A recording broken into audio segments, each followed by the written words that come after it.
പവിത്രമായ ഈ റബ്ബിൽ അവൽ മാസം സുന്ദരമായ വിശുദ്ധിയത്തിൽ നിങ്ങളുമായി സംവദിക്കാൻ അവസരം നൽകിയ അല്ലാഹുവിനെ ഞാൻ ശ്രദ്ധിക്കുന്നു.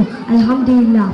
1400 സംവത്സരങ്ങൾക്കപ്പുറം മാനവ സമൂഹം അധപതത്തിന്റെ അഗാധഘട്ടത്തിലേക്ക് പതിച്ചിരുന്ന കാലഘട്ടത്തിൽ അക്രമത്തിന്റെയും അനീതിയുടെയും കൊടുങ്കാറ്റുകൾ ലോകമെങ്ങും അടിച്ചു വീശിയപ്പോൾ സത്യപദത്തിന്റെ സുന്ദര സന്ദേശവുമായി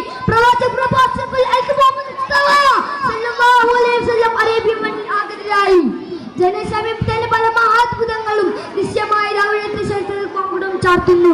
എന്നാൽ ചരിത്രക്കാരെ വിശ്വസിപ്പിച്ച 6ാം നൂറ്റാണ്ടിലെ ക്രൂരരും അക്രമികളായിരുന്ന ഒരു ജനവിഭാഗത്തെയാണ് അവിടേക്ക് നേരിടേണ്ടി വന്നത്.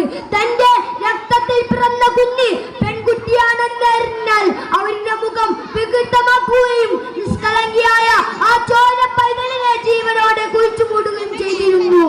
ഇതിൽ നിന്നും തന്നെ അവരുടെ ക്രൂരത എത്രമാത്രം ഉണ്ടായിരുന്നു നമുക്ക് കേൾക്കാൻ കഴിയും.